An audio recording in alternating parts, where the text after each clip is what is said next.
Shalom and welcome to another in our series of podcasts from Temple Beth Am, a dynamic center for conservative Judaism in Los Angeles. This is a recording of a Shabbat teaching by Rabbi-Cantor Chorny. We're going to start with some very, very basic review of the notion of Devarim, of Deuteronomy. Some of you may truly already know some of the most basic things that I'm about to review, but it's important to know to get into what we're about to get into. Devarim is the fifth book of the Torah. We're about to start it next week. Wherever you may have done morning prayers this morning, you may or may not have actually done a siyum on the book of Bamidbar, the fourth book. You may or may not have finished it completely, because if you did a triennial reading, even though it was the double Torah portion of Matot Maseh, you may or may not have gotten to do the moment of chazak, chazak, v'nit chazek, of finishing the Torah portion, because we are in the first of 3 years of the Torah reading cycle. And in that first of 3 years, we don't wrap up. We only read the first third of that Matot Maseh reading cycle. Because of that, that means that we haven't completely bridged over to Devarim, but by next week, we will be in the book of Devarim. Devarim means either words or things or anything else? Any other meaning? Is it sayings? It could be sayings. It could be Devarim, could be like bituyim comes to mean. Yep, sayings. Very nice. The Tybal. Hi, Tybal. That was nice to hear your voice in the ether. Yes, it could mean sayings as well. Deuteronomy, if you break down that word, it means something completely different. Deuter means second, onomy is telling. So a second telling. We're not going to get too deeply into this idea, but the second telling really means two things. We'll briefly touch upon this. In a second telling, in a literary sense, we are going through a second telling of the entire narrative of the first 4 books of the Torah. And when I say the entire narrative, I really mean only books 2, 3, and 4, because we don't really get a retelling of the Genesis narrative. We don't get a retelling of creation. We don't get a retelling of the patriarchal, matriarchal line, right? There's none of that really in Devarim. We don't get a retelling of the Joseph narrative, which takes up many, many parshas, chapters, however you want to divide it, in the first book. We really get a retelling of the narrative that's lived by, seen through the eyes of Moshe, of the character of Moshe, which is fitting because Devarim is really in the eyes of, or in the mouth of, Moshe, who is standing on the banks of the river, looking into the promised land, telling this story before he's about to go in. Spoiler alert, he won't. The people are going to go in, he won't. He knows that. He's been told that. It's been foretold. The second telling means something else as well. The second telling has to do with the fact that this book, this fifth book of the Torah, may well be referred to in a later prophetic book that we receive as a part of our Hebrew biblical canon. This may be a book that was found later and really is a second telling of our early biblical canon. It may very well be that the authorship behind it is a different authorship. So it really may be a different telling, not just a second telling by the very same divine-ish authorship of these first books, but it may really be a second telling. The reason why I bring all this up is that we're about to look at a story that we looked at not that long ago. We just learned not so long ago in Parshat Shalach Lecha the story of the spies. Those who were sent into the land when God said, send forth scouts, spies, into the land, go have them look into the land and see what they can find. And then they came back and we heard their reports, and there were consequences to those reports. And now we're going to see the Deuteronomy. We're going to see the second telling of that story. And we're going to look at the consequences. And in the second telling of this story, in hearing a story for a second time, as is always the case when you hear a story for a second time, we can learn new things. This time, I'm not going to ask us to look side by side at the narrative, the first when we saw it and second when we saw it in Devarim, but rather we're going to look at what the commentators have to say about this particular framing in the book of Devarim. Got it? So let's take a look as it appears in the first chapter in the 25th verse. Vayikchu v'yadam mipri haaretz, and they took up in their hands from the fruit of the aretz, from the land. Which land? Eretz Yisrael. And who yichud, who took it in their hands? The spies, right? All of the spies. They all took up. Some of them, all of them, they took up the fruit. Vayoridu Elenu, my eyesight's going. Vayoridu Elenu, vayashivu otanu davar, vayomeru. So they took it with them and they went down to us, and they kind of sat, they returned to us, right? They put upon us and they returned to us this davar, this word, saying to us, Tova haaretz. The land is good, asher Adonai Eloheinu notein lanu. That the Lord our God is giving to us, or gives to us. Got it? So what is good? The land. What's their proof? Look at this fruit. It's delicious, right? And then what do they say? What follows that part of their report? But what? There are big, beautiful giants in the sky, right? As Sondheim would say. Someday I'll do my take on Shlach Lecha and Into the Woods. There are great giants in the land. The land is beautiful. It's flowing with milk and honey. Look at these delicious fruits. Taste these fruits. The people, though, we have some things to warn you about with the people. Okay, so we're going to look at the commentary. And first, Nachmanides, Ramban, has a wonderful question that he thinks we should ask ourselves about this set of verses. He says, did we make a mistake in believing Caleb and Yehoshua? Who are Caleb and Joshua? Who are Caleb and Yehoshua in this narrative? They are the two who what? They came back. They are known as the spies who made the good reports. They came back and they said, don't you worry. Whatever is there, we can take them. We've got it. Not only can we take them, God will make sure that we can take them. They came back and they're known as those spies. He said, should we have believed them, though? Think about this for a minute. He said, who are those who spoke well of the land? These were Joshua and Caleb. And he said, that's what, he says that Rashi's language in the Sifre, meaning Rashi, the 11th to 13th century commentator, French commentator, that when he reads the Sifre, which is an old commentary, he reads that verse, chapter 1, verse 25, saying that it was Caleb and Joshua who came back and said that the land was good. But Nachmanides says, no, that's not what happened. What happened was everybody came back and said, the fruit is delicious. Caleb and Joshua said, let's go. And the rest of them said, the fruit's delicious, but the people are terrifying. There's no way we can take this land. And he asks, I wonder, if so, what is this complaint against them?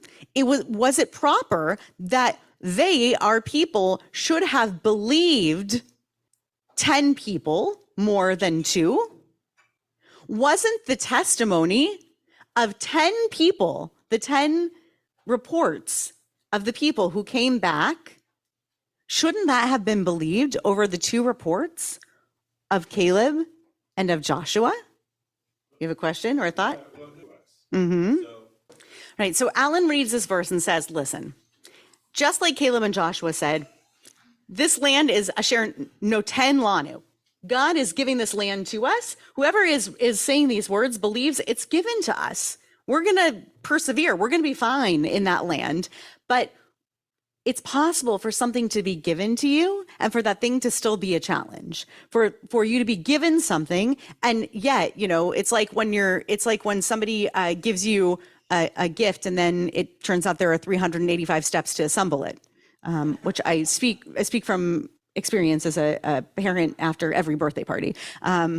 And multiply that by all the gifts. So that's just a microcosmic idea compared to the land of Israel. But I think that the read on this from Nachmanides is, if this verse were actually spoken by all of the spies, which is how he's reading it, then the problem here is that we believed the reports of 2 people over the reports of 10 people. Did we stop to think about that? This seems to be a bit of an issue. It is hard to go against the crowd, Irv. I agree. These were pretty loud reports. So was that the issue? Is that why we believed them? He is going to come up with what he says is the correct interpretation is, he is going to come there. And maybe you read ahead, but if you didn't read ahead, do you have a thought about why he's going to say it was correct? He's going to believe it was correct to believe Caleb and Joshua. Don't worry. Nachmanides thinks we did the right thing believing Caleb and Joshua. But, I've read ahead. Anyone else have a thought on why? Okay, Sandra didn't read ahead and she wants to. So there's some thought that the testimony that human beings give that supports what God foretold has weight, has more weight. Okay, so perhaps it was that Caleb and Yoshua, when they were speaking, they were the ones to follow, because what then? Right, they were leaders. And what was it exactly that the other 10 spies were saying? So then what? What if we didn't follow? Okay, so now what? Who do we follow? Right, they're speaking out of fear. And then also, what are the consequences of that? The consequences are, then is their story over? Right, if we don't follow God, then who do we follow? If we don't believe that this land was meant to be given to us, then what do we do next? If we can't go into this land that's flowing with milk and honey, now what? It's not only a downer, it's actually the end of a story. So perhaps that too stops it. And I'll take these 2 comments and then we're going to find out what Nachmanides thinks. Yeah. Or questions. Great. What a wonderful point by Nikki. So the like, bad news, good news. What you need is accurate spies, right? What we were told is send some people to the land to scout it and tell us what's there. Great that the plums are delicious. I'm so glad to know that, right? Or more accurately, the dates, right? The dates are fantastic. But what we really need to know is what we're facing militarily, right? And we need to prepare ourselves as a people. So bad or good, we really need to know what we're coming to. So does it really make it such that they're bad spies? They're actually accurate if those people are there, unless they're not actually huge and terrifying enemies whom we face, but rather they're only huge and terrifying because they're facing those people from a point and a place of fear. And that's one of the questions that our commentators are asking. So I'm completely with you. And there's a live and open question among our commentators. How terrifying were those people when they saw them? Was it just a matter of perspective? So that's the open question. Yeah. Maybe there's something worthy. So your suspicion is that they sent all short people and they were all terrified because everyone was it is very right. It might be a very scary experience. You're right, to go and find people who had been not slaves for the past 400 some years, not coming out of trauma, not necessarily coming as a ragtag band of people, but rather coming and facing a people who are militarily trained. Yes, Nachmanides in this case. Yeah, AJ. Yes. Yeah.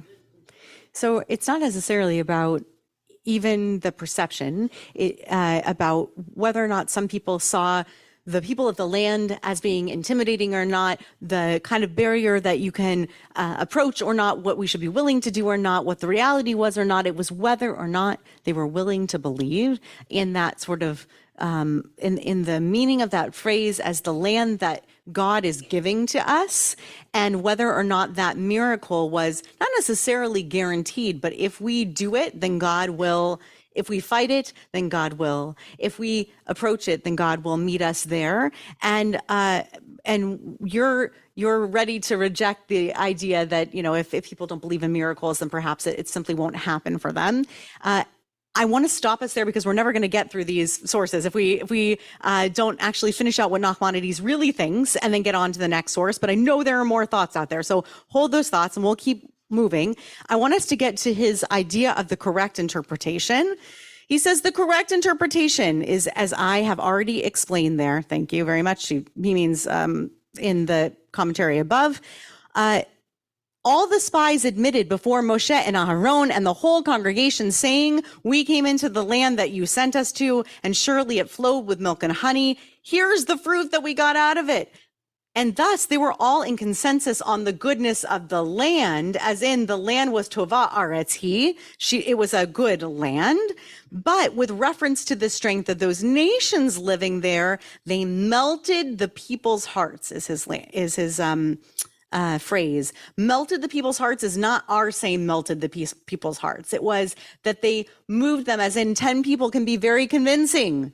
Oof, oh, the people. Okay, they really moved people about how strong the people were, meaning everybody agreed that the land was wonderful, but they came in with an additional commentary, not on the land, but on the people who were living there.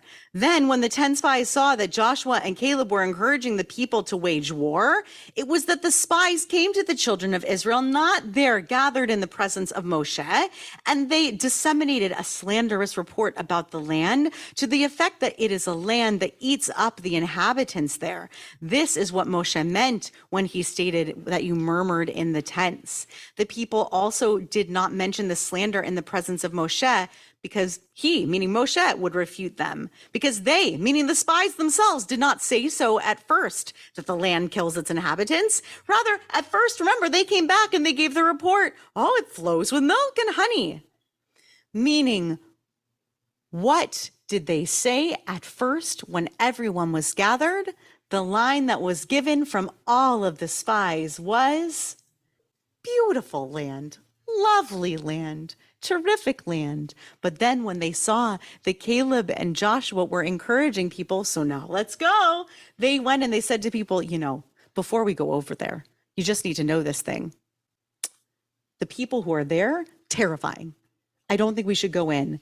And it was the way that they went about this. And he takes that from this idea of the murmurings in the tents, that it was that they went behind the back of all the leadership to go and murmur and sow this discontent. Oh, we shouldn't go in there and wage war. Go to Sforno on the following page. And Sforno supports this idea. I'm going to use that another time. Sforno, a 15th century Italian commentator, says, Af Harishayim Hodu. They agreed, they praised the goodness of the land when they said, it's also Zvat Chalavu Dvashi. It's also a land of milk and honey. They're saying even the problematic spies came back and their report about the land was good. The land wasn't the scary part. They too reported that the land was good. That wasn't the problematic thing about their report. Go to the Malbim on the next page. The Malbim says something a little bit building on this idea. So they were sent about this. I was going to go through this particular commentary in Hebrew, but we're going to run out of time. For they were sent about this to see the goodness of the land, right? Tuvo haaretz. Since they were sent about this detail, they had to give an answer to those that sent them. And they admitted about this, meaning the spies who we consider to be the quote unquote bad spies, problematic spies. It is a good land from the perspective of it being that God is noten lanu, it is giving it to us. That if the Lord gives it to us miraculously, there's no objection about the land itself. And Moshe did not mention that which they said, which was way back in the other book, not in the second telling. However, the people who inhabit the country are powerful, as this was not an answer, because this is not, it was al zeh, you can see in the Hebrew, al zeh lo nishlachu. They were not sent to report on the people there. Moses said, oh, whoa, whoa, whoa. I did not send you to report on the people living there. That is not what I sent you to spy on. What did I send you to spy on? The land. What is God giving us? The land. So what are you supposed to spy on? The land, right? They came back and they said a lot more things in Bamidbar than are recounted by Moshe here in Devarim.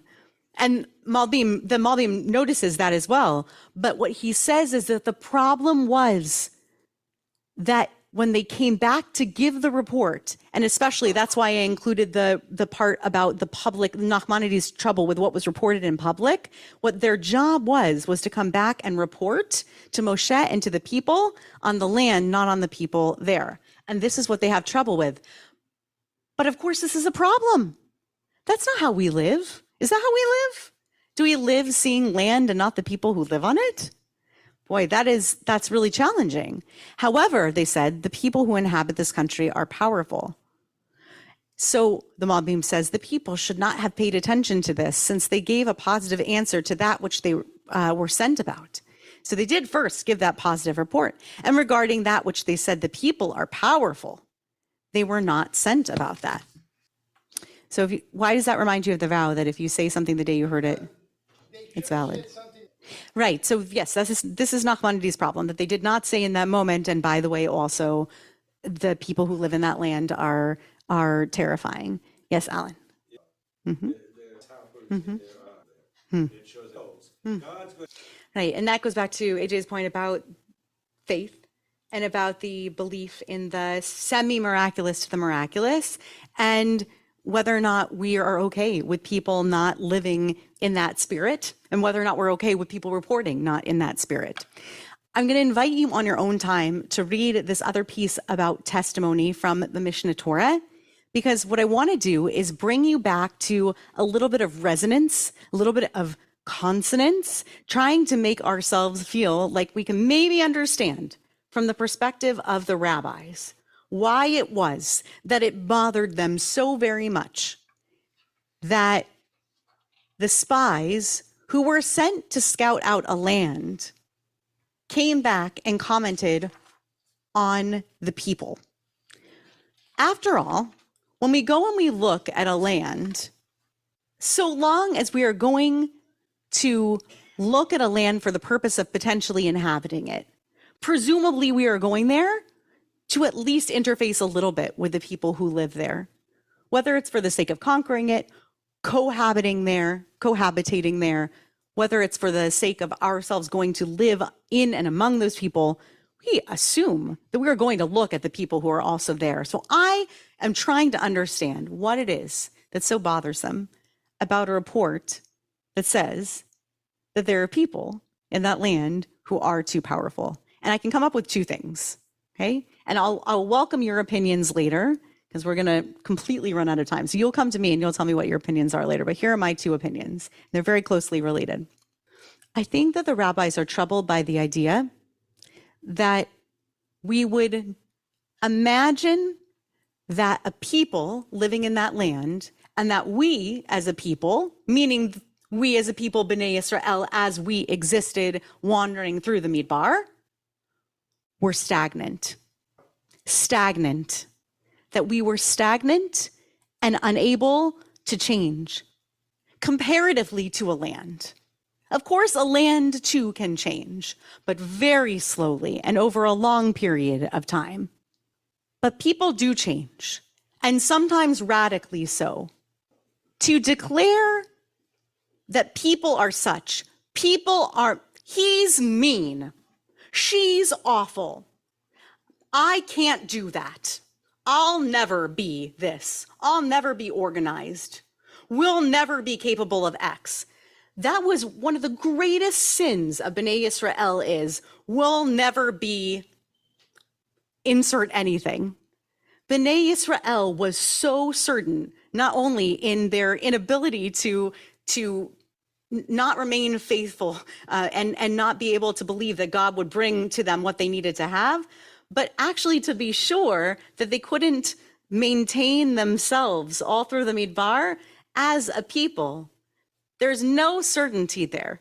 There's no certainty in the wilderness of that people yet that they're going to be able to gel as a people, form as a people, shift and change as a people. They were flat out not ready And in fact, one of the explorations from this morning that I made is that that's part of the reason why there is a whole generation that needed to pass in that wilderness. But people change. They really do change. So to make a report about the people who live in the land cannot be said, not only in the same breath, not even certainly not in the same breath, but also not even in a different breath and in whispers. It's a completely different beast. It's not only that the land itself is a completely different report. It's that when you see people who are in a land, those are the people who are in a land now, and perhaps those won't be the same people who are in the land later. It's that those are the people who are in the land now, but what if different people are in charge later? It's that maybe those are the people who are in the land still when we encounter it, but what if we're stronger later? What if we have new leadership later? What if we've grown then? So to believe in that is to believe in a growth mindset, and to believe that the universe changes, and to believe that even though land is land, and this is the land that's being given to us, God gives land, but God does not give who we are. And God doesn't give who other people are. That's constantly shifting, and that's constantly changing. So if I'm going to believe there's a difference in the reports, that's what I can believe. That there's something to believing that people can change, even our enemies, maybe especially our enemies, believing that that was the report then, but perhaps the report can change, and that there's always a possibility for shift, both for our enemies and also for us. You have been listening to another in our series of podcasts from Temple Beth Am, a dynamic center for conservative Judaism in Los Angeles. If you enjoy these podcasts, we invite you to write a review on the Apple Podcast site or wherever you get your podcasts. For more information about Temple Beth Am Los Angeles, go to tbala.org.